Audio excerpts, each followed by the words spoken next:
मुझे लगा अच्छा यही है कि इन्हें मेरा सत्य से मुझसे पता चले। वैसे भी मैया से भेद छुपा के मुझे अच्छा नहीं लगता बाबा। इतने वर्षों में मैं जब जब मैया से कुछ भी छुपाता था तब तक मेरी हृदय को भी पीड़ा होती थी।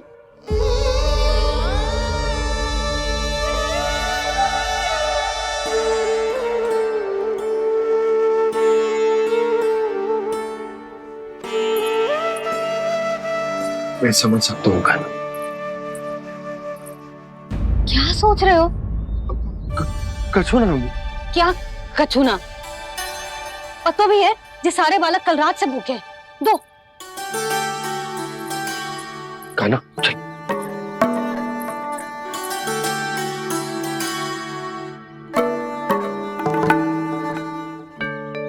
लगता है सब ठीक है।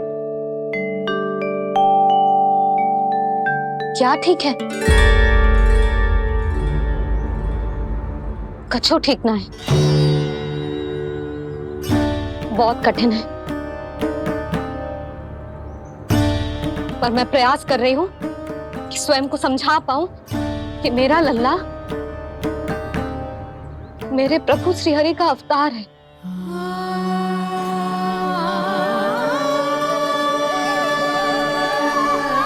ठहर, तू कहां जा रहा है बिना बताए? पूरे संसार के लिए तू दिव्य होगो, मेरे लिए तू केवल मेरा लल्ला है। समझ आई? अब आके कछु खा ले। आ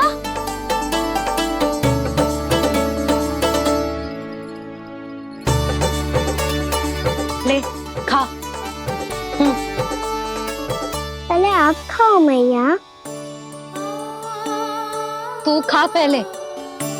मैंने कही ना, तू अब भी मेरा लल्ला ही है जो कल रात से भूखा है। इसीलिए अब चुपचाप खा और जे मत ही सोचियो कि मैया को सत्य का पता चल गया है तो कछु कहेगी ना। तेरी मैया हूं कान्हा, कस के डांटूंगी और आवश्यकता पड़ी ना तो डांटूंगी भी और दंड भी दूंगी। और फिर भी बात ना मानी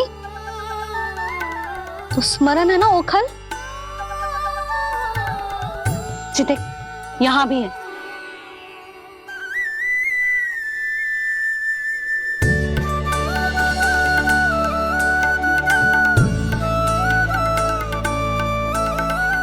आपकी डांट फटकार और दंड में फूलों से भी अधिक मिठास है भैया।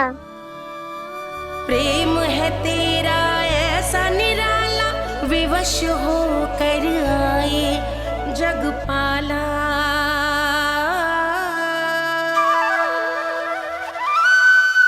मुझे छोटी सी अनुमति चाहिए। फिर से वन जाना है? फिर से कोई लीला करनी है क्या? हाँ वो बस बस, अधिक बहाने बनाने की आवश्यकता ना है। ठीक है चला जा, पर वन के अधिक भीतर ना जाना। समझ आई?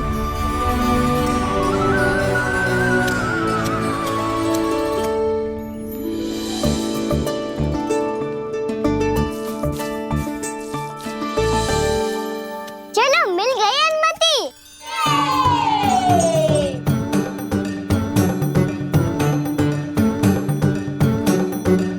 राहु आप ना चलोगे हमारे साथ खेलने? नहीं, तुम जाओ, मुझे पौधा लगाना है। पर क्यों राहु? क्योंकि माँ ने कहा है आज मेरा कहा है कि पौधे लगाने से फल मिलते हैं। पर पौधा तो लगो, फल ना है। इतने शीघ्र फल नहीं आते कान्हा, कम से कम 1 वर्ष प्रतीक्षा करनी पड़ती है। तो 1 वर्ष के बाद इसी पौधे के नीचे बैठ के फल खाएंगे। आज के विशेष दिन को स्मरण रखना सिखाओ। सब स्मरण रखना। बस अपने दाऊ का जन्मदिन ही भूल जाना तुम। वैसे आज के दिन की एक और विशेष बात है। आज माँ को बनाने की आवश्यकता भी ना पड़ी, उसके बिना ही वन जाने की अनुमति मिल गई। जय हुई ना बात। अब चलो।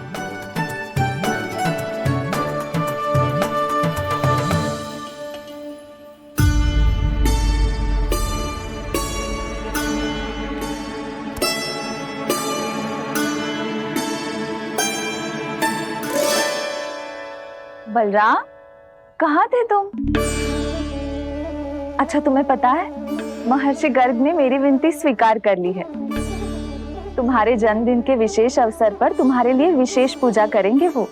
जो किसी को स्मरण ही ना रहे, वो कैसा विशेष अवसर? क्या हुआ? किसी ने शुभकामनाएं नहीं दी? सखा बोले तो कोई बात नहीं, पर छोटा भाई भूल गया माँ। क्या? ये कैसे संभव है? वही तो मैं भी सोच रहा हूँ माँ। पूरे संसार की हर छोटी से छोटी बात जिसे ध्यान रहती है, वो अपने बड़े भाई का जन्मदिन कैसे भूल सकता है? सुनो सुनो सुनो, ये तो अच्छा करो कि तुम सबने से किसी ने भी दाऊ को पता ना चलने दिया कि उनका जन्मदिन हमें स्मरण है। पर अब हमें उनके लिए कुछ ढूंढना होगा। हाँ, हम सबकी ओर से कोई ना कोई विशेष उपहार। तो फिर गौंस का ध्यान कौन रखेगा? और कौन? तुम। गैया मैया की तो समस्या ना है, पर जब बछड़े मेरे वश में ना आते, इन्हें तो कान्हा ही संभालेगा। अच्छा ठीक है, पर तुम सब जाओ और कुछ अनोखा ढूंढ कर लाओ। गए सब? अब इनकी अनुपस्थिति में शांति से अघासुर का अभिमान भंग करूंगा। इसे क्या लगता है ये मुझे अपने जाल में फंसा लेगा? इसके मित्रों को मृत्यु के जाल में ऐसे फंसाऊंगा मैं कि ये रक्षा की भिक्षा मांगेगा मुझसे।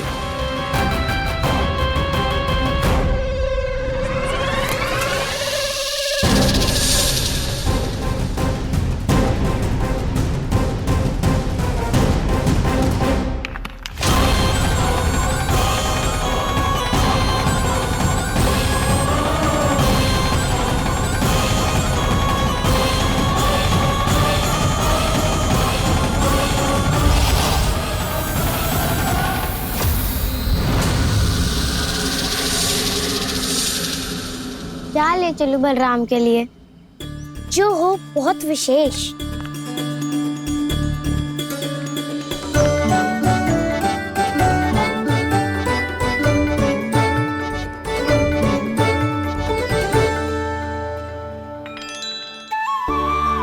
ये फल उसे बहुत प्रिय है।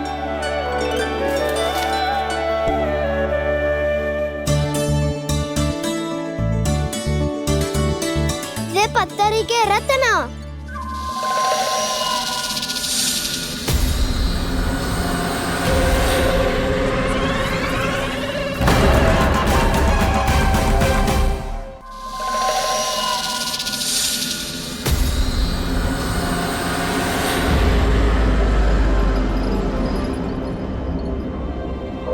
सका, अजगर। भयभीत मत हो वसंता, ये तो केवल एक कंदरा है। अजगर हो तो ऐसे मुंह खोल के थोड़ी ना बैठे रहते हो। और नहीं तो क्या, पर एक बात तो है, आज तक ऐसा कछु ना देखो। अद्भुत। चलो भीतर चल के देखते हैं, क्या पता बलराम के लिए कुछ अनोखा, कुछ अद्भुत मिल जाए। जो गंदरा बाहर से इतनी सुंदर लग रही है, उसके भीतर कछु न कछु सुंदर मिलेगा ही। तो सस्ते में अजगर हुआ तो कान्हा है ना, बच्चा के बाहर निकाल देंगे, जैसे स्वयं बकासुर के देह से बाहर आया था।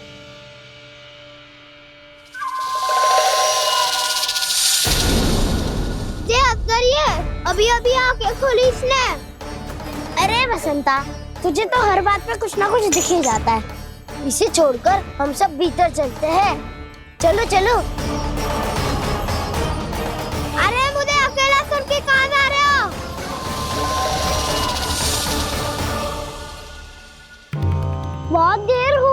मुझे अकेला देखकर भी अगासुर ने अभी तक आक्रमण नहीं किया।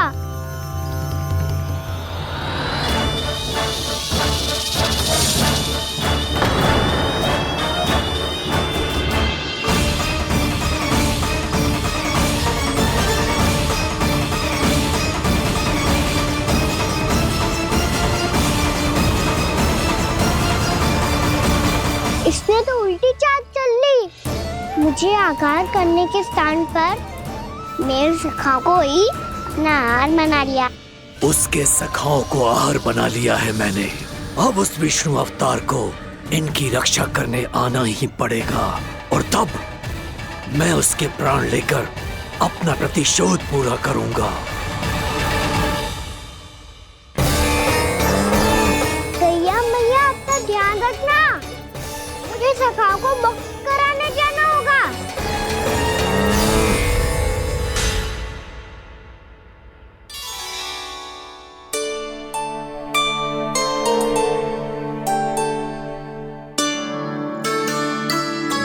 बड़ी अच्छी सुगंध आ रही है। किसके लिए पका रही हो? कान्हा और उसके सखाओं के लिए। अभी तक जैसे वापस ना आए हैं, अब मैं ही जाऊंगी, जाके दे आऊंगी। उन्हें भूख लगी आई होगी ना। यशोदा, मैंने तुमसे इतनी बड़ी बात छुपाई, उसके लिए मुझसे क्रोधित हो ना?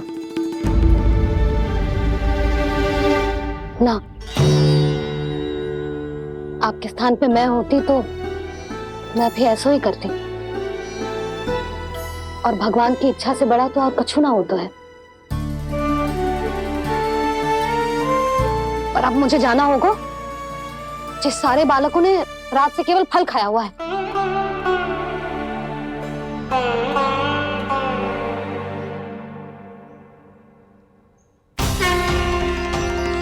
कान्हा, कान्हा, कान्हा,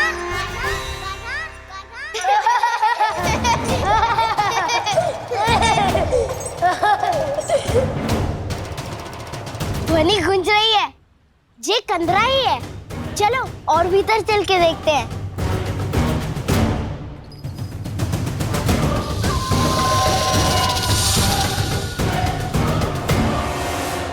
इन बालकों ने मेरा कार्य सरल कर दिया।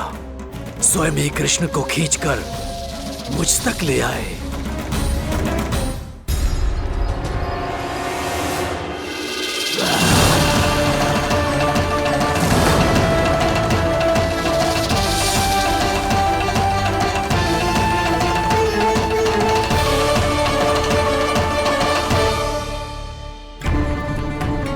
कहाँ गए ये सब?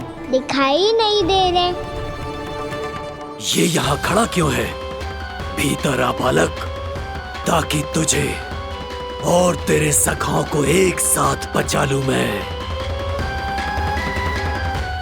लगता है अब मुझे ही कुछ करना होगा।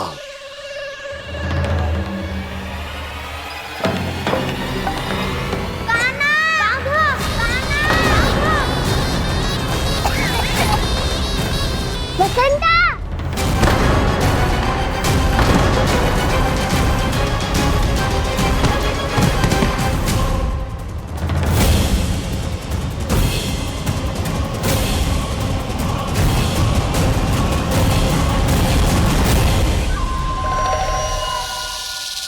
चिंता मत करो सखा, मैं आ गई।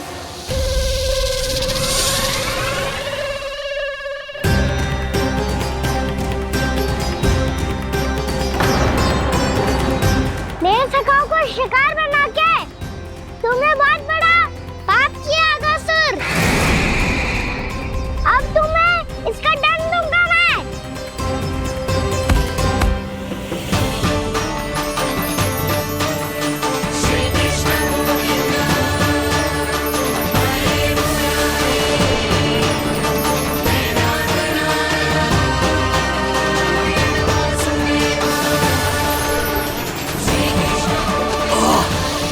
ये क्या हो रहा है मुझे? कैसी माया है ये?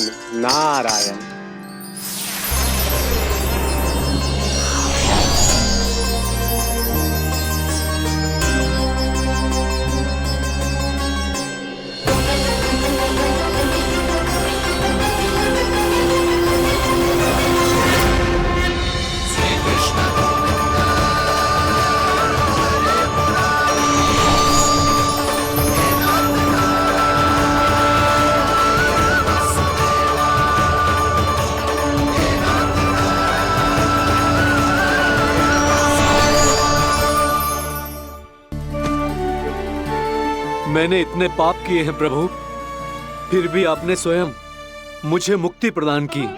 ऐसा सौभाग्य मुझे क्यों मिला प्रभु? ये तो होना ही था अगासुर। यही था विधि का विधान। पूर्व जन्म में तुम राक्षस शंखचूड़ के पुत्र थे, युवा थे, बहुत बलवान और कामदेव के समान। आकर्षण होने के कारण बहुत गर्व हो गया था। एक दिन एक बहुत ही ज्ञानी और बलशाली ऋषि उसी नदी में स्नान कर रहे थे, जिसके स्वच्छ जल में स्नान करके तुम अपनी कांति को और भी अधिक बढ़ाने आए थे।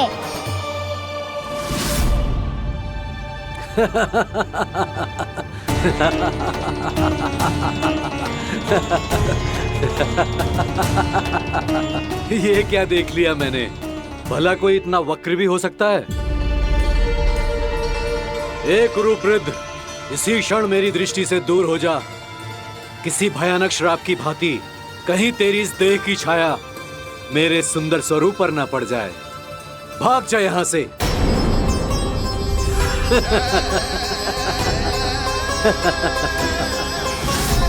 अभी भान में आकर तुमने ऋषि अक्षावर का उपहास उड़ाया। उन्हें तुम्हारे व्यवहार पर बहुत क्रोध आया और इसीलिए तुम्हें विनय का पाठ पढ़ाने के लिए उन्होंने तुम्हें श्राप दे दिया। तुझे अपने अभिमान का पश्चाताप न हुआ तो इस ऋषि का तपोबल व्यर्थ है। मैं तुम्हें श्राप देता हूं ऐ मूर्ख। तू इसी क्षण ब्रह्मांड का सबसे कुरूप सर्प बन जाएगा, कुरूप सर्प बन जाएगा।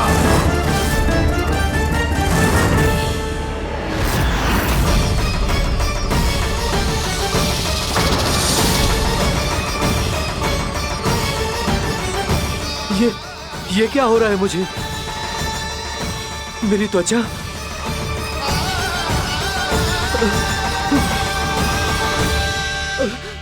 क्षमा ऋषिवर, क्षमा कर दीजिए मुझे। मुझसे बहुत बड़ा पाप हो गया ऋषिवर। मैं मूढ़ हूं, अज्ञानी हूं मैं, किंतु अब मुझे अपनी भूल का आभास हो गया है ऋषिवर। पश्चाताप की अग्नि में जल रहा हूं मैं। आप तो कृपालु हैं, दयालु हैं, मुझ पर कृपा करें, मुझ पर कृपा करें। क्षमा कर दीजिए मुझे, क्षमा कर दीजिए। मैंने तुम्हें क्षमा किया अघासुर, पर मैं चाहकर भी अपना श्राप वापस नहीं ले सकता। पर तुम्हें वरदान अवश्य दे सकता हूं। तुम्हें अपने श्राप युक्त जीवन से मुक्ति स्वयं श्री विष्णु के कर कमलों से मिलेगी, विष्णु के कर कमलों से मिलेगी।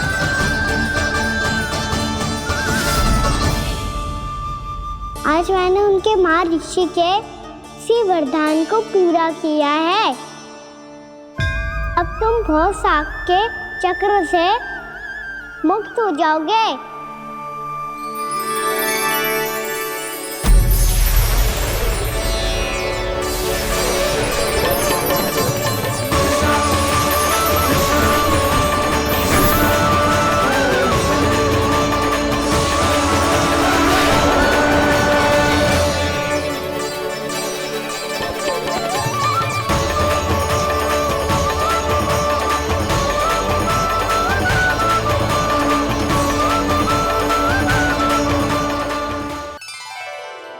कान्हा, मेरा लल्ला, तू चिंता मत कर। तेरी मैया तो है ना? मैं तो तुझसे सदैव उतना ही प्रेम करूंगी। जैसे आकाश अंतहीन होता है ना, वैसे ही तेरी मैया का प्रेम तेरे लिए अंतहीन है, अथाह है। आप सही कह रही हो मैया। वैसे एक सत्य ये भी है कि इस संसार की हर मैया की संतान में तो हूँ और हर जननी है मेरी मैया।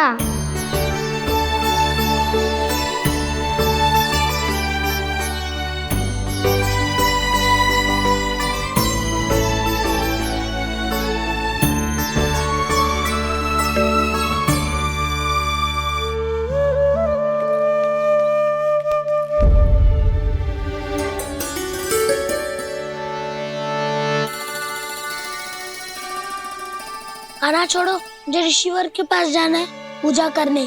चले जाना दाऊ, पर ये तो बता दो आज इतना विशेष क्या है कि महर्षि ने आपके लिए पूजा रखी है? मुझे नहीं पता। बताओ ना दाऊ, बोलो ना। संसार के किस कोने में क्या घटना घट रही है तुम्हें अच्छी तरह पता होता है।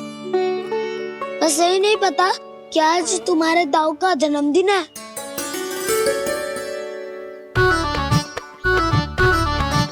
दाऊ का जन्मदिन कान्हा को स्मरण ना रहे, ऐसा हो सकता है क्या?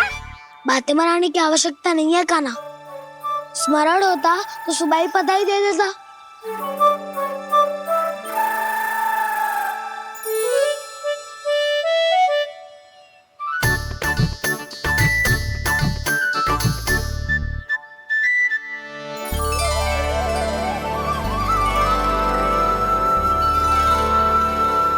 सुबह बधाई दे दी तो अभी अचानक से ये उपहार देख के आपको चकित कैसे करता? जन्मदिन की बहुत-बहुत शुभकामनाएं बलराम। तो ये मेरी ओर से, ये मेरा उपहार। मुझे तो कुछ समझ ही ना आया, इसलिए मैं तुम्हारे लिए यही ले आया हूँ।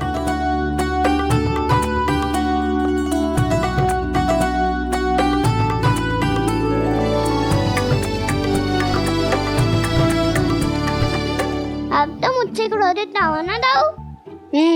अब भी क्रोधित हूँ। ये उपहार नहीं चाहिए था मुझे तो बस सबसे पहले तुमसे ही बधाई लेनी थी, और वो तुम वन जाने से पहले दे सकते थे ना। भूल हो गई दाऊ, छोटा भाई हूँ ना, क्षमा कर दो ना। बोलो ना दाऊ, अपने कान्हा को क्षमा ना करोगे?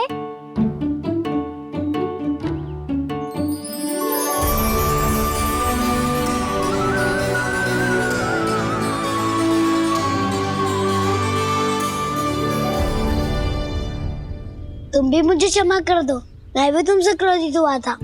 पर आपको तो पूरा अधिकार है दाऊ, आपका छोटा भाई हूँ मैं और सदैव रहूंगा।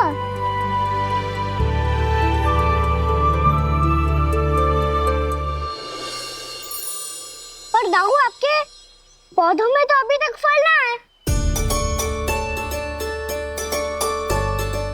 ओहो, मैंने कहा तो था फलों के लिए 1 वर्ष प्रतीक्षा करनी पड़ेगी। अब चलो, पूजा आरंभ होने वाली है।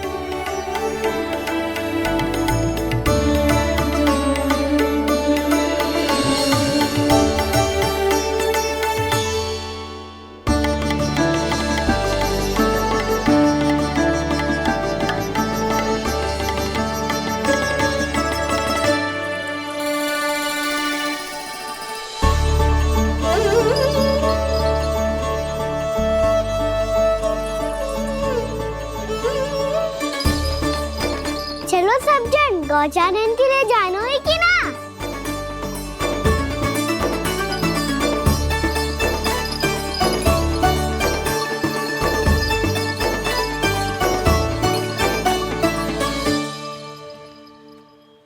पिछले वर्ष से ही देख रहा है, सब कुछ बदल सा गया है। सभी गोपी काकियां अपने अपने पुत्रों पर कुछ अधिक ही ध्यान देने लगी है। कान्हा के व्यवहार में भी कुछ तो परिवर्तन है। यहाँ तक कि गायों का व्यवहार भी अपने बछड़ों के लिए पहले से अलग हो गया है। अवश्य ही मुझसे कुछ ना कुछ छिपा रहा है कान्हा, उससे पूछना होगा। क्या हुआ? इतने निश्चिंत होकर कैसे बैठे हो? बछड़ों का ध्यान कौन रखेगा? चिंता मत करो दाऊ, बछड़ों को ऐसा और गैया को ऐसा रखा है मैंने। नहीं, हम सब ने प्रतिदिन की तरह आज कोई गड़बड़ नहीं होगी। जे का कर दियो कान्हा, आज फिर तुमने ध्यान ना दियो। फिर से गैया बछड़ों को दूध पिला रही है और प्रतिदिन ऐसे ही होता है। और तू यहाँ बैठे बैठे क्या कर रहा है? कितनी बार तुझसे कही है बछड़ों को गैयों से दूर रखियो।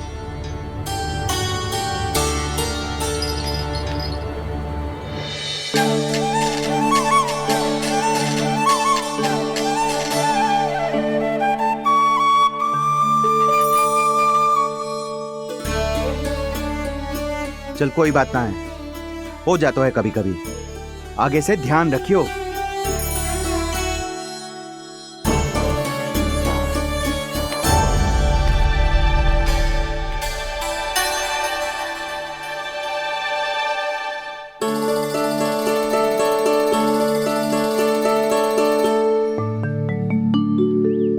कान्हा, तुम्हें क्या लगता है अपने बड़े भाई को मूर्ख बना सकते हो तुम? छोटी माँ और छोटे बाबा का प्रेम तुम्हारे लिए कम पड़ गया था क्या, जो अन्य सभी का रूप धारण कर दिया तुमने? ना तो ऐसी बात ना है। कुछ नहीं सुनना मुझे। प्रेम के लिए इतने लोभी हो गए हो तुम कि तुमने अपने सखाओ और बछड़ों का हस्ताक्षर ले लिया, उन्हें उनकी माँओं से दूर कर दिया। मैंने ऐसा कुछ नहीं किया दाऊ, मेरी बात तो सुनो। बोलो, क्या सुनाना है ऐसे शब्द? तुमने ये सब क्यों किया कान्हा? ब्रह्मा जी के कारण, ब्रह्मा जी के कारण। हाँ दाऊ, उन्हीं के हट के कारण मुझे ये लीला करनी पड़ी, और अब इसे पूरी करने में मुझे आपकी सहायता की आवश्यकता है।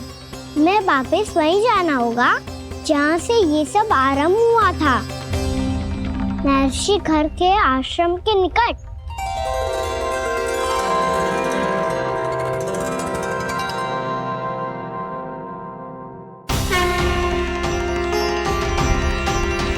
अभी क्षण भर पहले ही तो मैंने इन सबको वहां से लुप्त किया था।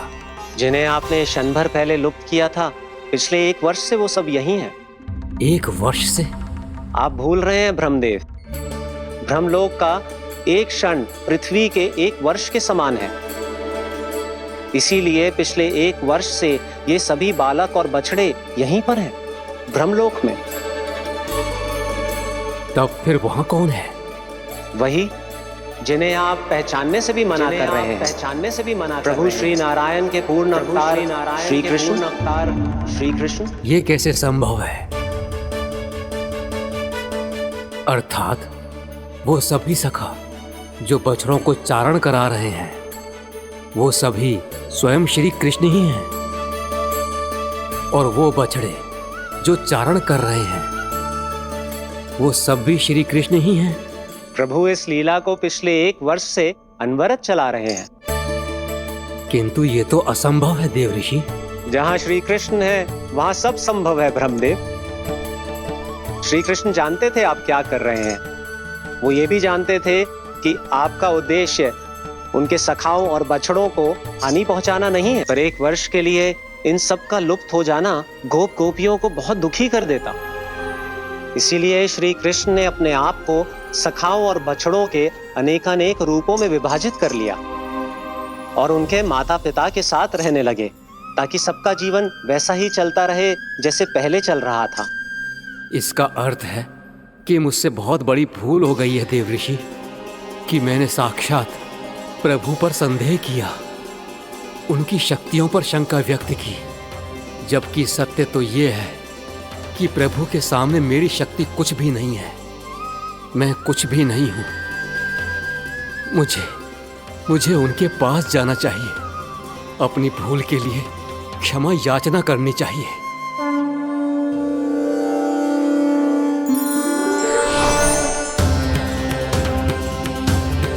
प्रभु, अपने अभिमान में आकर मैंने आप पर संदेह किया, आपकी परीक्षा लेने का दुस्साहस किया। मुझे क्षमा कर दीजिए प्रभु, मुझसे बहुत बड़ी भूल हो गई, पर फिर भी आपने सत्य दिखाकर मुझ पर कृपा कर दी। अभी का ब्रह्मदेव, सत्य दिखाना तो अभी शेष है।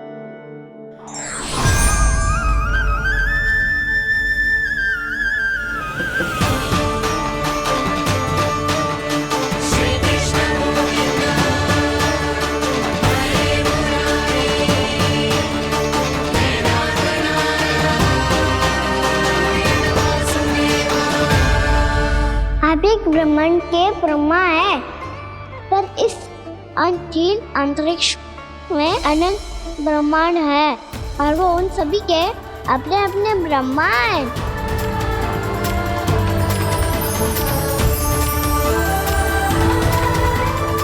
और ये संपूर्ण सृष्टि मेरे भीतर समाई हुई है।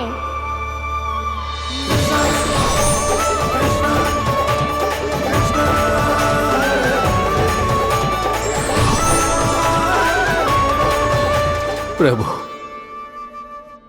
हे प्रभु, मैंने जो अपराध किया है उसका केवल एक ही दंड हो सकता है। मुझे ब्रह्म पद त्यागना होगा प्रभु। हाँ प्रभु, हटा दीजिए मुझे इस पद से। आपकी चरणों की धूल बनकर रहना ब्रह्मा बनकर जीने से कहीं अधिक दिव्य है। बल्कि आपके सखाओं और आपकी प्रिय गायों की चरणों की धूल बनना ब्रह्मा बनने से कहीं अधिक भाग्यशाली है। नहीं ब्रह्मदेव, आपको अपनी भूल का आभास हो गया है, यही पर्याप्त है। अपने अभिमान और परीक्षा लेने की प्रक्रिया में मैं यही भूल गया कि मैंने निर्दोष संतानों को उनके माता पिता से दूर कर दिया। अब तो आपको सत्य पता चल गया प्रजापति। अब कृपया ब्रह्मलोक जाकर मेरे सखा बच्चों को मुक्त कर दीजिए और अपना पदभार फिर से ग्रहण कीजिए, क्योंकि भूल करना उचित नहीं होता। अनुचित तो तब होता है जब व्यक्ति अपनी भूल को स्वीकार ना करे, उसे सीख ना लाए।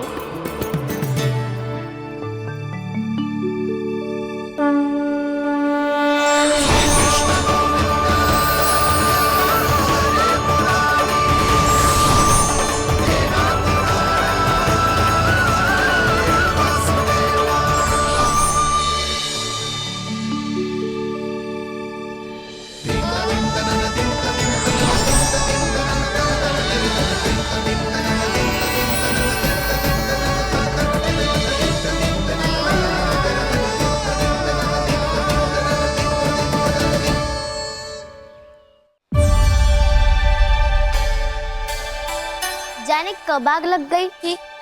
हाँ, मैं भी बैठे बैठे ही सो गया। वो तेरी नींद आई। मुझे तो ऐसा लग रहा है कि मैं पूरे 1 वर्ष तक सोया था। तुझे बड़ी बड़ी बातें बनाने की अतिरिक्त और आता ही क्या है।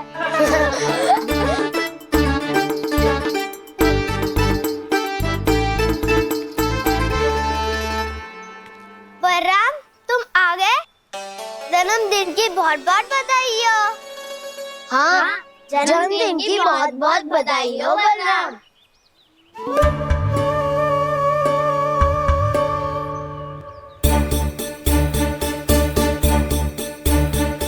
उपहार कहाँ रख दी हो? तुम सबके उपहार तो मुझे पहले ही मिल गए थे। पहले? कब? 1 वर्ष पहले।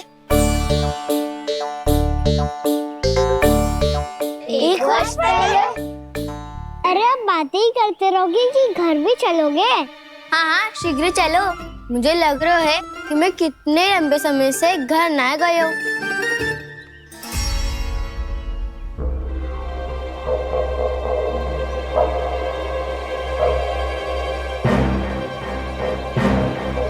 अरे, अगासुर की देह कहाँ गई? पंचतत्वों से बनी थी, पंचतत्वों में मिल गई। इतनी शीघ्र? अभी कुछ समय पहले ही तो कान्हा ने हमारी रक्षा करने के लिए उसका संहार किया था। पिछले 1 वर्ष में जो जो हुआ है सभी ने कैसे पता चलेगा कान्हा? मेरी स्मृति इनकी स्मृति अदाऊं। मैं जो भी करता हूँ उसमें ये सब तो सम्मिलित होते ही है।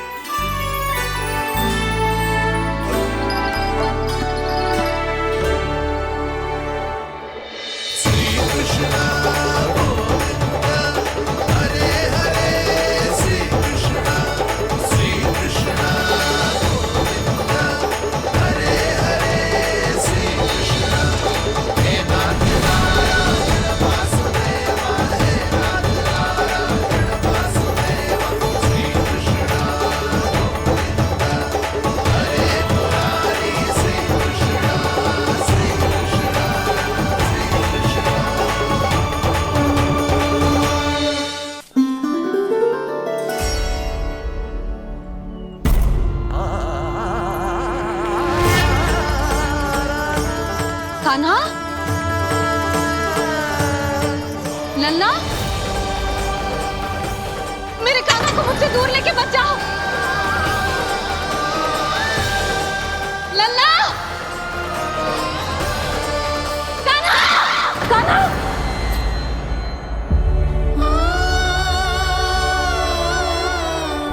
क्या हुआ जीजी? कोई बुरा स्वप्न देख लियो क्या? कान्हा कहाँ है? मेरा कान्हा? और कहाँ होगो? गोचारण के लिए अपने सखाओं के साथ वन में भटक रहा है। अभी थोड़े समय में आ जाएगा। इसी मार्ग से आते हैं ना सब? हाँ भाभी। कहाँ रह गो लल्ला? कब से प्रतीक्षा कर रही है तेरी मैया।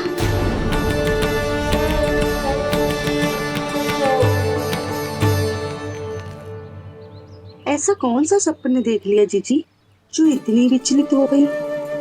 यशोदा, क्या हुआ? मैंने देखो कि मेरा लल्ला, मेरा कान्हा मुझसे दूर हो रहे हैं। मुझे भय लग रहा है जिज्जू, कहीं मेरा कान्हा मुझे छोड़ के ना चला जाए। मैया,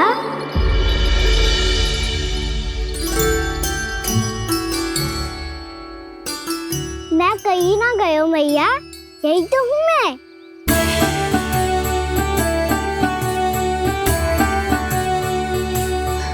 कान्हा, कान्हा, मेरा लल्ला।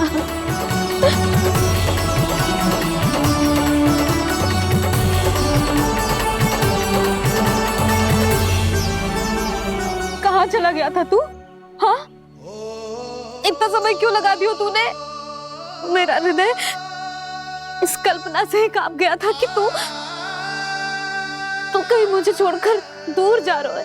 आप बार बार ऐसे घबरा क्यों जाती हूँ मैया? आपको छोड़कर कहाँ जाऊंगा भला?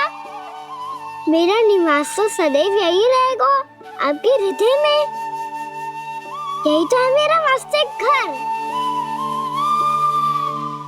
तो फिर तू वचन दे कि तू सदैव या सोमती मैया का नंदलाला ही रहेगा। दे वचन। मैं सदैव यशोमती मैया का नंदलाला ही रहूंगा। ये वचन है मेरा। यशोमती मैया के नंद लाला, यशोमती मैया के नंद लाला, यशोमती मैया के नंद लाला। जो मैया ने कहा वो यह शाश्वत सत्य। मैं सदैव यशोमती मैया का नंदलाला ही रहूंगा। केवल गोकुल या वृंदावन में नहीं, आप सबके घरों में भी। यदि आप मुझे अपने पुत्र के रूप में देखेंगी तो मैं आपका प्यारा लल्ला लड्डू गोपाल बनके आपके घरों में बस जाऊंगा। यदि स्नेह से मेरा स्मरण करेंगे तो आपका सखा कान्हा बनकर दौड़ा चला आऊंगा। यदि आप मेरी भक्ति में लीन होना चाहेंगे तो मुरलीधर बनकर आपके सामने खड़ा होऊंगा। यदि आप मुझे अपने घर बुलाएंगे तो माखन चोर बनके चला आऊंगा। यदि आपको रक्षा की आवश्यकता होगी तो गोवर्धनधारी बनके आपकी रक्षा करूंगा। इसीलिए ये मत सोचिएगा कि मैं जा रहा हूँ, क्योंकि मैं आप सबके पास ही हूँ। आपकी भक्ति में, आपके भावों में और आप सबके हृदय में।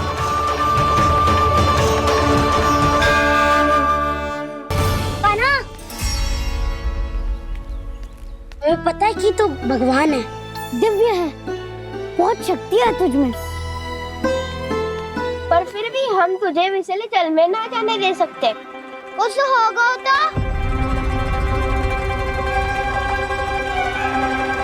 तुम सब इतनी हट कर रहे हो तो ठीक है, ना जाऊंगा। गेट कहाँ गिरी है, कितनी दूर गई है, ये तो देख लूं, ताकि उसे बाहर निकालने का कोई उपाय ढूंढता हूँ।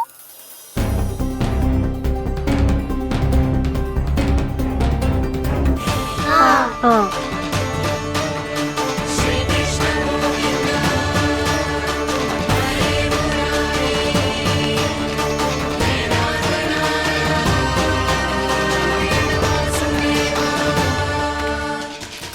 की ये लीला तो समझ ही नहीं आ रही।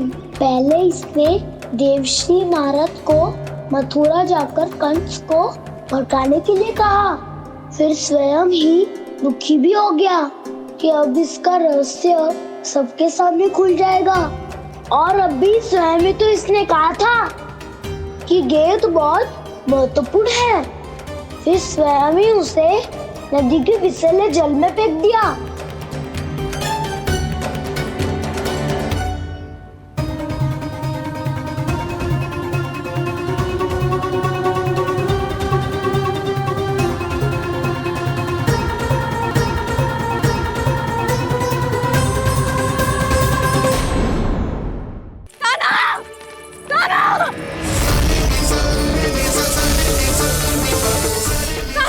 यशोदा, यशोदा रुको। छोड़ दो मुझे, छोड़ दो मुझे। जीजी संभालो, बावली हो गई है। जीजी संभालो। देखो अब कैसे तुम्हारे अस्थियों को तोड़कर छोटे छोटे टुकड़ों में बदल दूंगा मैं।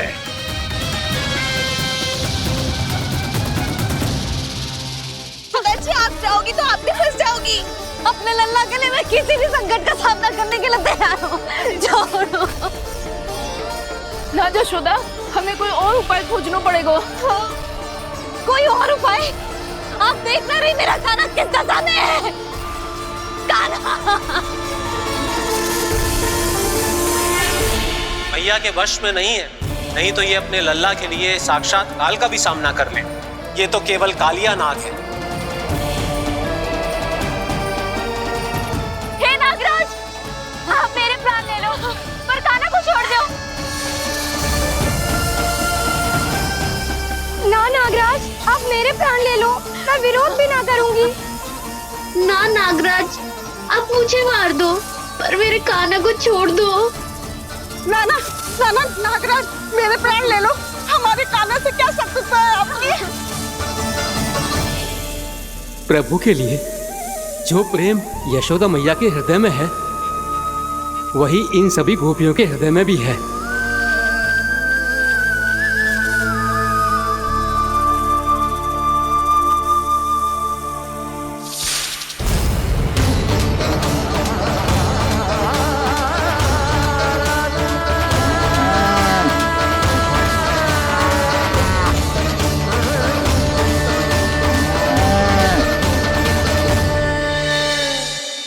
यशोदा, यशोदा, देखो इन गोपियों को, इन गैयाओं को, इन सब के मन में भी तुम्हारी भांति ही ममता भरी हुई। वो सब भी कान्हा से उतना ही प्रेम और स्नेह करती है, उतनी ही ममता से भरी हुई है जितनी कि तुम। तो तुम ही सोचो, जिसके साथ इतनी ममता और इतना स्नेह, इतना प्रेम, उसका कोई क्या कर सकता है? उस काले नाग का वेश इस सब आशीर्वादों के सामने कछु न है। कछु करो जी। उसे बोलो वो मेरे प्राण ले ले, मेरे काना को छोड़ दे। यशोदा,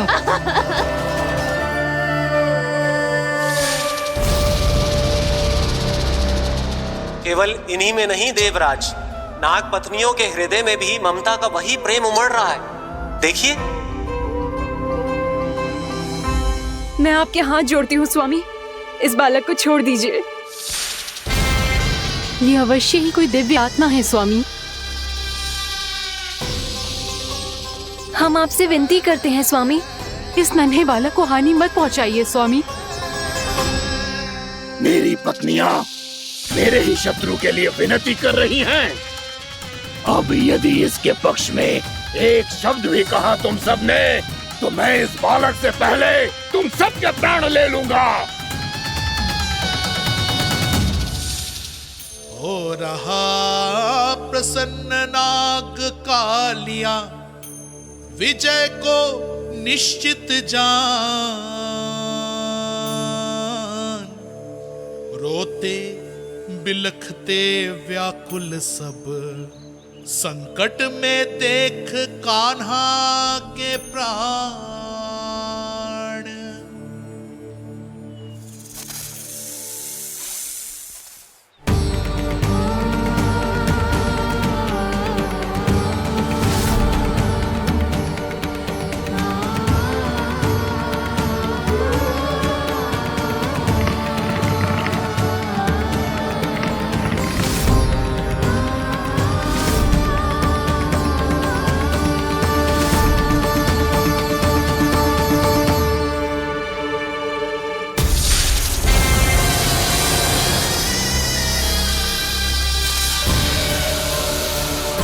कुछ करो जी, मेरे लल्ला को बचा लो, कोई तो कुछ करो।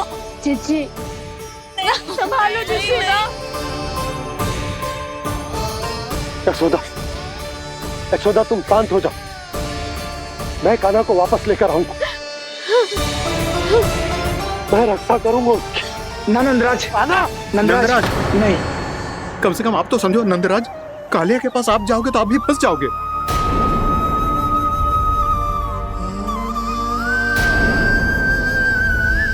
बलराम, तेरा भाई इतनी भीषण संकट में है और तुझे जरा भी दुख ना हो रहा? क्या आप सब अब तक नहीं समझ पाए कि कान्हा सच में कौन है? छोटे बाबा, आप तो उसका सत्य जानते हैं ना?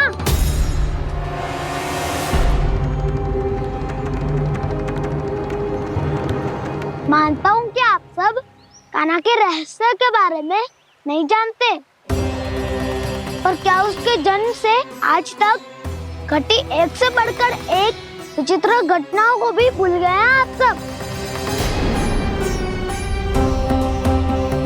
भूल गए हैं कि कैसी पूतना जैसी राक्षसी उसका कुछ बिगाड़ नहीं पाई, कैसे तरनावती जैसा भयानक राक्षस उसे एक खरोच भी नहीं दे पाया था।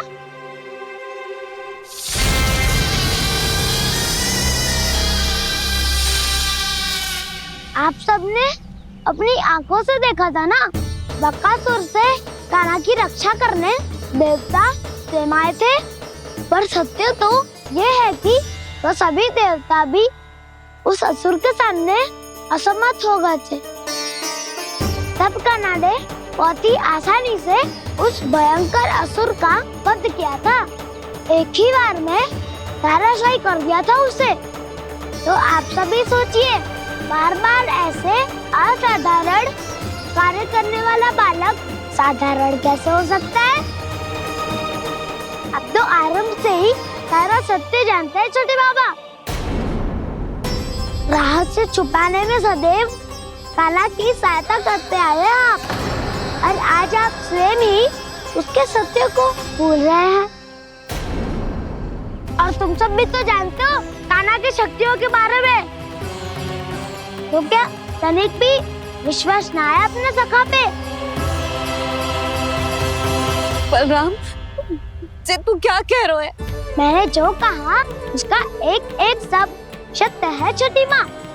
यदि प्रभु की इच्छा हुई तभी कुछ ही क्षणों में सब कुछ अपनी आंखों से स्वयं अनुभव कर लेंगे आप।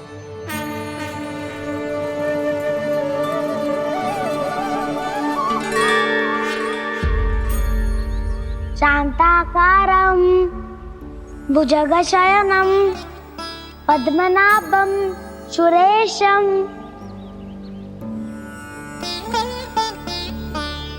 विश्वाधारं गगनसदृशं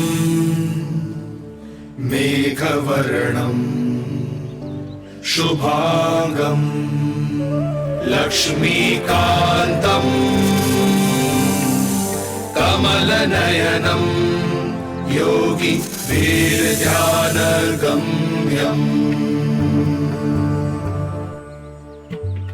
वन्दे विष्णुं भवभयहरं सर्वलोकैकनाथम्।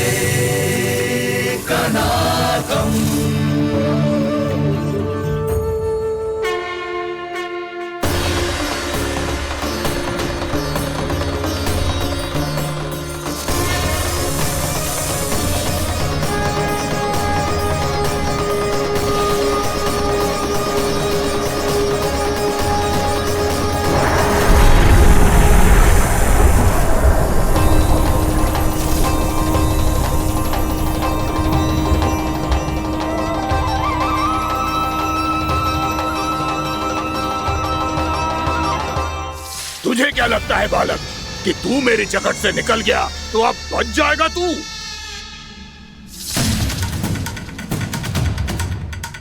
मेरे विष से अपनी प्राण रक्षा करने में सफल रहा, मेरी जकड़ से भी छूट गया, पर मेरे दंश से नहीं बच पाएगा।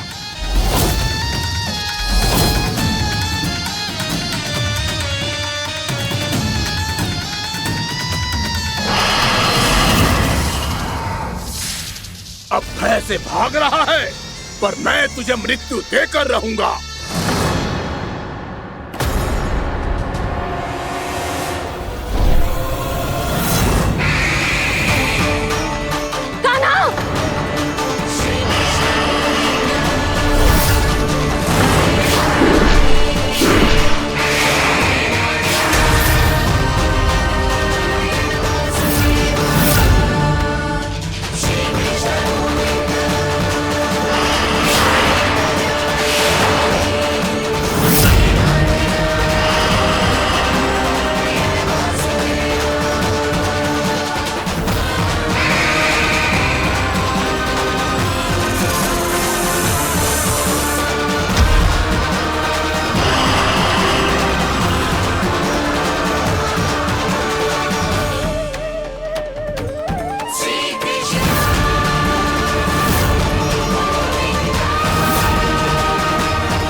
मेरा नन्हा सा कान्हा कितनी देर भाग पाएगा?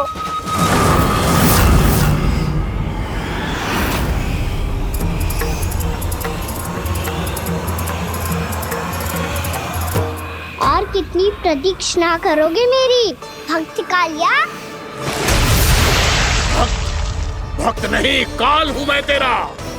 जब अहंकार का मुकुट बुद्धि को ढक लेता है तो भक्त अपने भगवान को भी नहीं पहचान पाता। व्यर्थ की पहेली में मत उलझा बालक, ना मैं भक्त हूँ और ना तू भगवान।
जिसके लिए इतने व्याकुल हो रहे थे, उसे छूकर कालिया नाग का हलाहल जैसा विष भी चरणामृत बन गया है और यमुना जी के जल में फैल चुके विष के प्रभाव को भी नष्ट कर रहा है।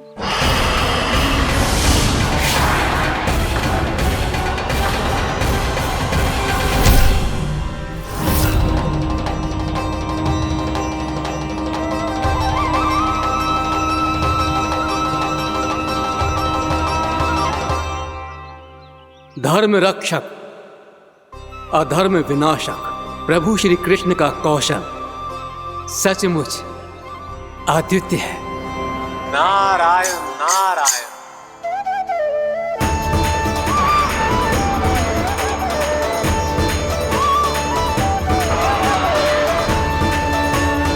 मेरा भार तुम्हारे भीतर के अहंकार का प्रतीक है कालिया। अब तुम्हारा अहंकार, तुम्हारा अनपान मेरे पाँव के नीचे है और तुम्हारी पूंछ अर्थात तुम्हारे प्राण मेरे हाथों में। करोगे भक्त?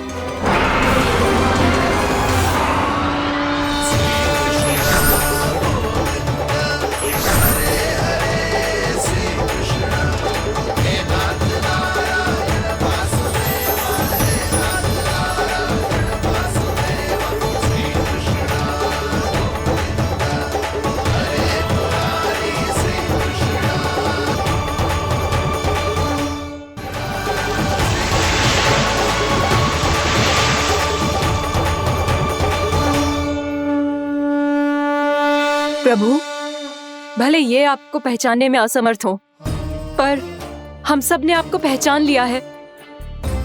हाँ प्रभु, एक भक्त होने के नाते और एक अर्धांगिनी और माँ होने के नाते मैं आपसे इनके प्राणों की भिक्षा मांगती हूँ।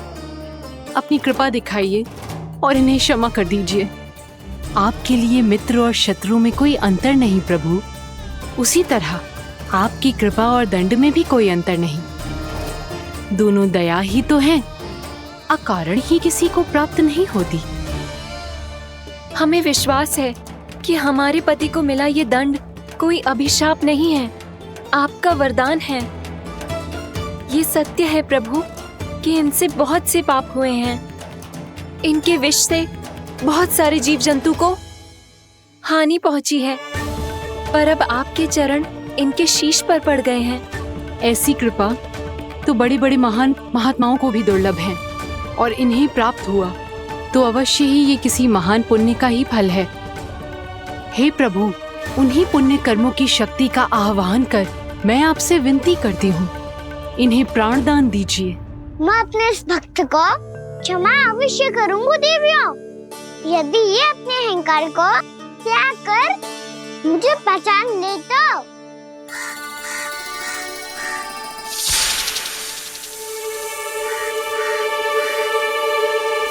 मैं तुम्हें श्राप देता हूँ, जितनी विषैली तुम्हारी जिह्वा है उतने ही विषैले सर्प बन जाओ तुम।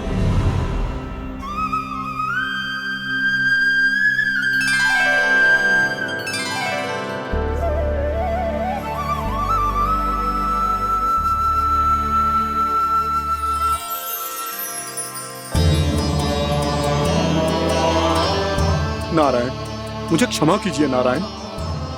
मैं तो आपका परम भक्त था, किंतु मैं आपको पहचान नहीं सका। इसका दंड तो मुझे मिलना ही था, किंतु मैं अब प्रायश्चित करना चाहता हूं। इसके लिए यदि आप मेरे प्राण भी ले लेंगे तो भी मुझे कोई दुख नहीं होगा। मैं अपना जीवन, मृत्यु और अपना अस्तित्व सब कुछ आपको समर्पित करता हूं। तुम्हें तुम्हारी क्रोध के कारण श्राप मिला, जिसे विशाल सर्प के रूप में तुम्हारा जन्म हुआ, और सर्प का तो स्वभाव है विष फैलाना। इसीलिए तुम्हें दंड नहीं दूंगा मैं, सिर्फ सभी अपराधों का पश्चाताप कर लिया। इसीलिए मैं तुम्हें क्षमा करता हूँ कालिया।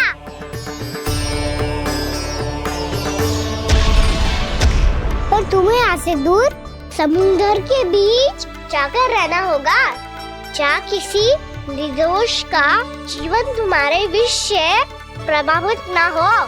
मैं चाहकर भी आपकी इस आज्ञा का पालन नहीं कर सकता। मैं असमर्थ हूँ प्रभु, क्योंकि यदि मैं इस क्षेत्र को छोड़कर गया तो मेरी मृत्यु निश्चित है। आपसे क्या छुपा है प्रभु? आप तो जानते हैं कि सर्प जाति और आपके वाहन गरुड़ के बीच अनंत शत्रुता चल रही है, जिसका प्रारंभ नागों के द्वीप नागालय से हुआ था। उस द्वीप पर छोटे जीवों को निगल जाने के लिए सर्प थे, और गरुड़ को सर्पों का स्वाद बहुत प्रिय था, इसलिए वो बार बार नागद्वीप जाने लगा था। पर इस कारण पूरी सर्प जाति उससे आतंकित हो गई थी। इसलिए जब भी गरुड़ वहां पहुंचता तो सभी सर्प छिपने लगते। जब गरुड़ को इसका आभास हुआ तो उसे बड़ा क्रोध आया, और वो उत्तेजना में भरकर सर्पों का शिकार करने लगा। भूख ना होने पर भी उन्हें मारने लगा। अब सर्पों के प्राण हरना उसके लिए खेल बन गया था। इस भीषण समस्या का समाधान ढूंढने के लिए पूरी सर्प जाति महान सर्प वासुकी के सामने इकट्ठी हुई। हे महान वासुकी, हमारी सहायता कीजिए। नागद्वीप पर गरुड़ ने आतंक मचा दिया है। पहले तो वो हमें अपना भोजन बनाता था, लेकिन अब हम उसके खेल का साधन बन चुके हैं। भूख हो या ना हो, जब तब आकर वो हमारे प्राण हर लेता है। अनुचित हिंसा के इस प्रथा का आरंभ सर्पों ने ही किया है। पहले आप सबने पूरे द्वीप पर अधिकार कर लिया, फिर आहार के साथ साथ आनंद के लिए भी आप सभी ने निर्दोष जीवों की हत्या की। और जब सृष्टि का संतुलन बनाए रखने के लिए गरुड़ आपको अपना आहार बनाने आया, तो आप सब अपने प्राणों की रक्षा के लिए छिपने लगे। तो फिर गरुड़ का उत्तेजित होना तो स्वाभाविक ही था। नागनाथ, जो हमने अन्य जीवों के साथ किया वही अब हमारे साथ हो रहा है, परंतु ये भी तो सृष्टि के संतुलन के विरुद्ध ही है ना? अवश्य है, इसलिए मैं गरुड़ से चर्चा करूंगा। धन्यवाद प्रभु।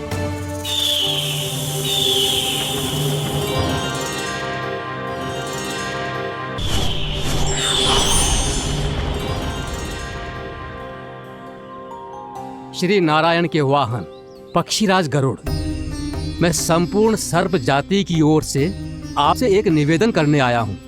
कहिए, क्या कहना चाहते हैं आप? हे पक्षीराज, यदि आप हम पर ऐसे ही आक्रमण करते रहे तो शीघ्र ही हमारी प्रजाति समाप्त हो जाएगी। इसीलिए हमारी आपसे विनती है, यदि आप उचित समझें तो सर्पों के किसी एक घर से हम आपको एक सर्प प्रतिदिन अर्पित करेंगे। आप उसको आहार बनाइए और अन्य सर्पों को जीवित रहने का अधिकार दीजिए। मुझे स्वीकार है। तब से प्रतिदिन किसी एक घर से एक सर्प गरुड़ के भोजन के लिए भेजा जाने लगा। समय के साथ मेरे घर की भी बारी आई, परंतु मैंने एक बहुत बड़ी भूल कर दी।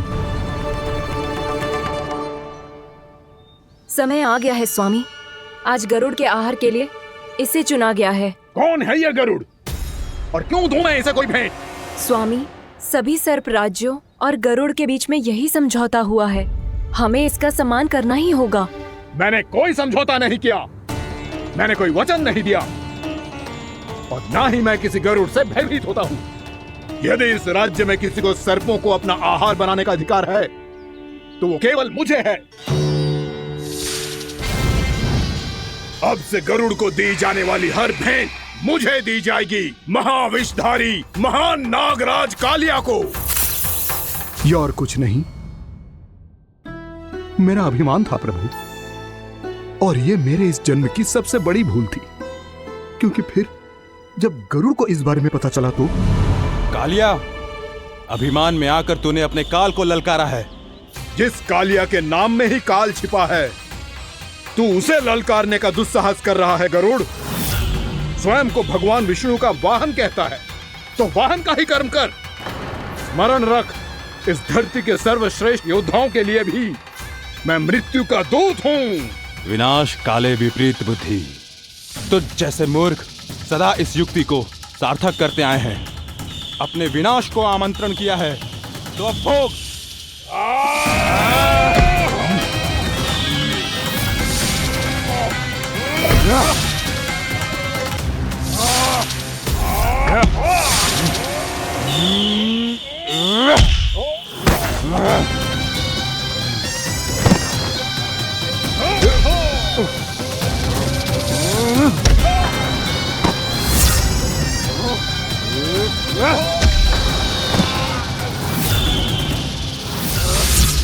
जिसने मेरा भोजन चुराने की धृष्टता की है वो इसी योग्य है।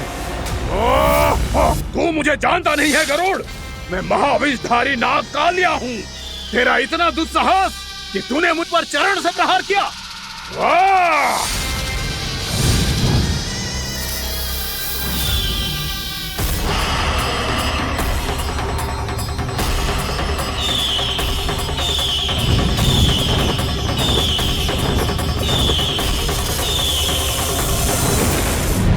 मैं अपने अभिमान में भूल गया था कि गरुड़ मुझसे कहीं अधिक शक्तिशाली है। इसलिए अपने प्राणों की रक्षा करने के लिए मैं एक स्थान से दूसरे स्थान भागने लगा। नदियां, पर्वत, यहां तक कि मैंने सागर भी लांघ डाला, पर मैं जहां भी जाता गरुड़ के रूप में मेरा काल वहीं आ जाता। इसीलिए मृत्यु की आशंका से भयभीत होकर मैं अपने बड़े भाई मां कद्रू के प्रथम पुत्र अनंत शेषनाग से राय लेने चला गया। भैया, मैं यहाँ आपसे आपकी सहायता लेने आया हूँ। मेरी एक छोटी सी भूल के कारण यह गरुड़ मेरा पीछा कर रहा है। मुझे हर समय हर स्थान पे ढूंढते रहता है। यदि उसने मुझे ढूंढ लिया तो वो निश्चित ही मेरे प्राण ले लेगा। मुझे कोई ऐसा स्थान बताइए जहां मैं अपनी पत्नी और अपनी संतानों के साथ शांति से रह सकूं। तुम यमुना नदी के किनारे वृंदावन क्षेत्र में जाके वास करो कालिया। गरुड़ वहां प्रवेश नहीं कर सकता क्योंकि उसे ऋषि सोबरी का श्राप मिला हुआ है।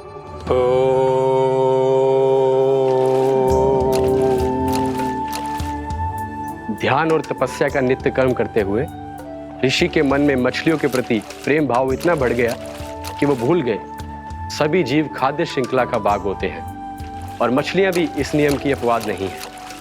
उन्हें मछलियों की अटखेली इतनी अच्छी लगने लगी कि वो इस क्षेत्र के मछुआरों को भी मछली पकड़ने की अनुमति नहीं देते थे।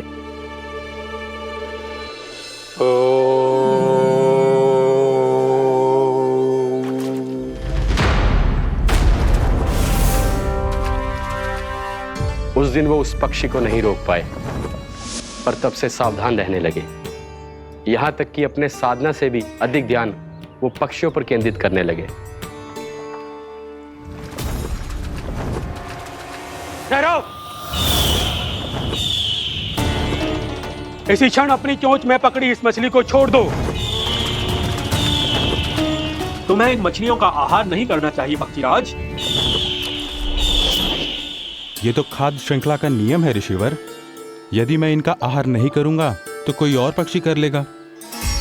मैं अपने आनंद या प्रतिशोध के लिए इनके प्राण नहीं ले रहा। ये तो बस मेरा भोजन है। पर यह मेरा तपस्या स्थल है। तुम यहाँ शिकार करके मेरी साधना में विघ्न नहीं डाल सकते पक्षीराज। यदि आपकी यही इच्छा है तो मैं आज के बाद यहाँ नहीं आऊंगा।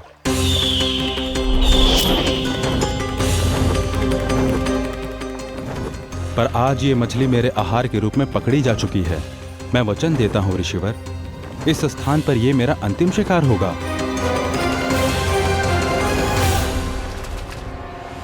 आज के बाद यदि तुमने वृंदावन की निकट उड़ान भी भरी तो तुम सैकड़ों टुकड़ों में फटकर मारे जाओगे पक्षीराज। ये मेरा श्राप है।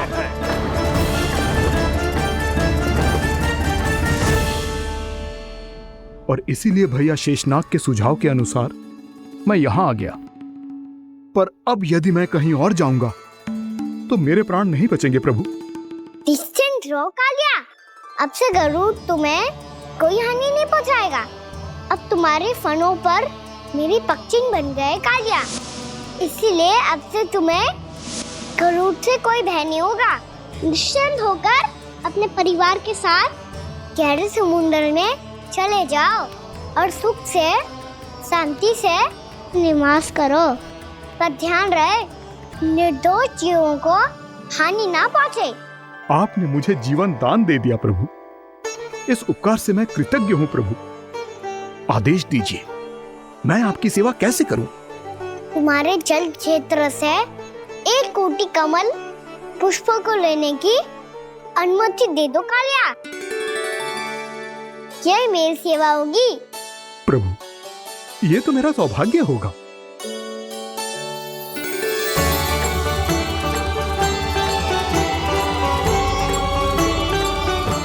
एक कोटि के स्थान पर हम 3 कोटि कमल पुष्प ले आए प्रभु। मैं तुम्हारी सेवा भाव से प्रसन्न हुआ कालिया। रमनाक द्वीप पर चले जाओ ताकि तुम्हारे कारण फिर कभी किसी निर्दोष जीव को हानि ना पहुंचे और न ही तुम्हारा विष मेरे प्रिय यमुना नदी के जल को दूषित कर पाए। मैं तुम्हें आशीर्वाद देता हूँ। आज यहाँ मेरे द्वारा तुम्हें दिए गए इस आदेश का स्मरण जो भी भक्त करेगा और प्रातः काल और संध्या काल में इसका उच्चारण करेगा, उसे फिर कभी किसी संकट से कोई भय नहीं होगा।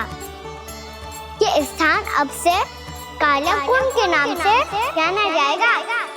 यहाँ पर स्नान करने वाला और देवताओं को इस क्षेत्र से जल का अधर देकर प्रसन्न करने वाला भक्त यदि मेरा स्मरण करके पास रखेगा तो वो अपने सभी पापों से शीघ्र ही मुक्त हो जाएगा।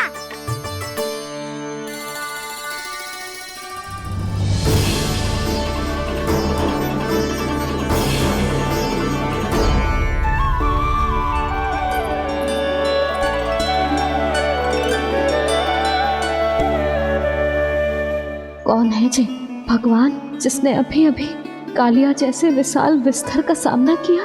क्या एक साधारण बालक जो शीत की अधिकता से ठिठुर रहा है? क्या करूं?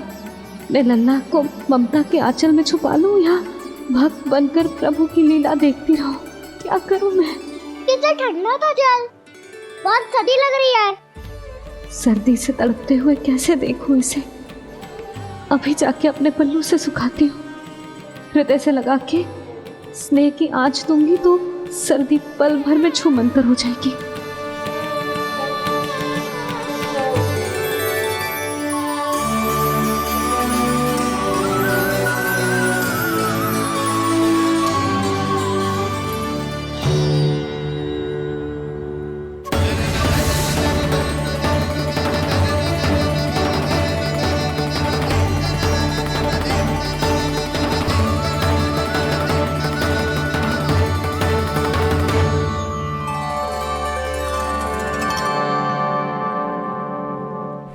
मेरी आवश्यकता ना है इसे।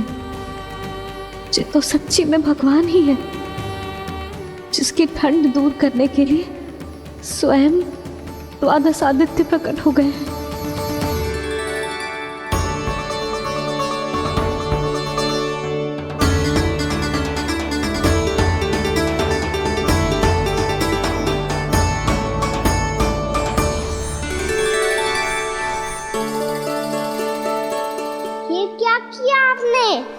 मैया मुझे अपने हृदय से लगाने वाली थी कि आप सब प्रकट हो गए।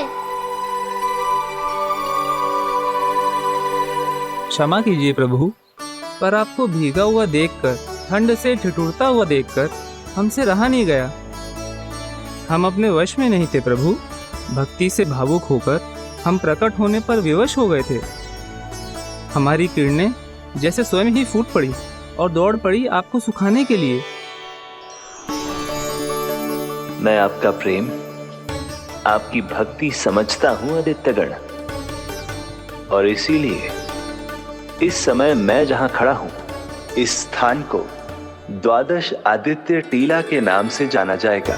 द्वादश आदित्य टीला के नाम से जाना जाएगा। हम धन्य हो गए प्रभु। पर कहाँ जा रहा है?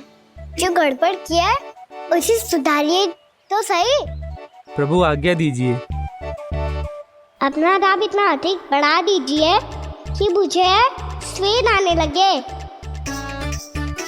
ताकि मैया मुझे स्वेद में लीला देख के और भूल जाए कि मैं ही भगवान हूँ, और मैया मुझे अपनी गोद में उठा के ले जाए।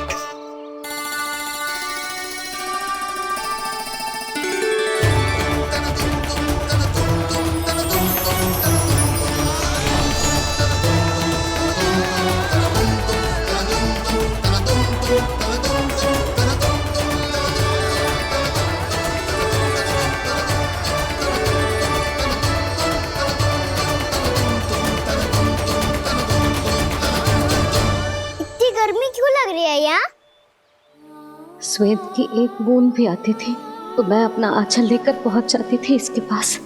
जानती ही नहीं थी कि ये तो स्वयं वायुदेव को आदेश दे सकते हैं कि वो बहने लगे और उसका सारा स्वेद सुखा दे। वायुदेव की आवश्यकता नहीं है मैया, मुझे आप ही चाहिए। लगता है जिस बात का भय था वही सत्य होने लगी है। भैया मेरे भगवान रूप को भूल नहीं पाएगी, और अब मेरे लिए उनके सत्य छुपा कर रख पाना कठिन हो जाएगा। कृष्णा कृष्णा हरे कृष्णा कृष्णा कृष्णा मुरली मनोहर कृष्णा गोपाला गोविंदा हे दामोदरा।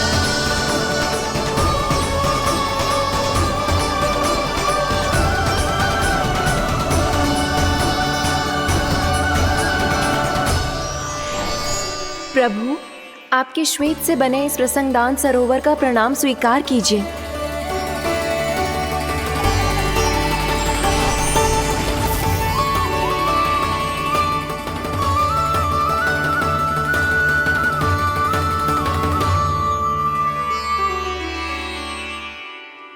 ओहो, इस चमत्कार को देखकर भैया को और भी अधिक विश्वास हो जाएगा कि मैं भगवानी हूँ। अब कैसे मनाऊं मैया को कि मैं इनका लाई हूँ। बाबा है ना, अब तो यही सहायता करेंगे। श्री कृष्ण गोविंद हरे हरे, श्री कृष्ण गोविंद हरे हरे, श्री कृष्ण हरे मुरारी, श्री कृष्ण श्री कृष्ण श्री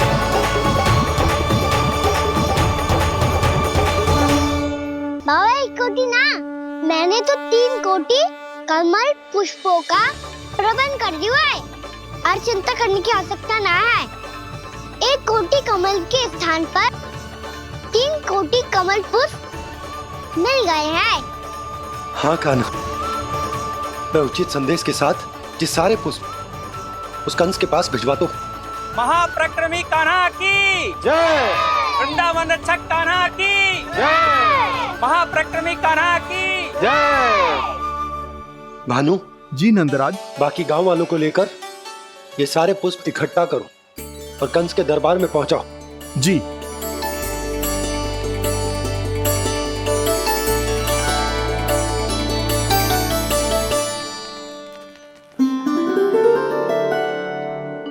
मैया, कौन हो तुम? मुझे पता था मैया, जब आपको सत्य पता चलेगा तो आप मुझे मैया की तरह स्नेह ना कर पाओगी, इसलिए आज तक सत्य छुपाता आया हूँ ताकि आपकी ममता, आपका प्रेम अनुभव करने का अवसर मिलता हुआ है मुझे। और फिर आज को बताया था ना,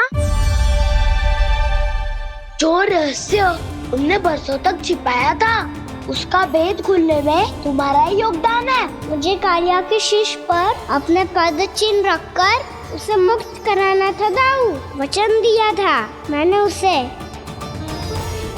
इसके अतिरिक्त निर्दोष पशु पक्षियों के जीवन को कालिया के विष से ही बचाना था मुझे।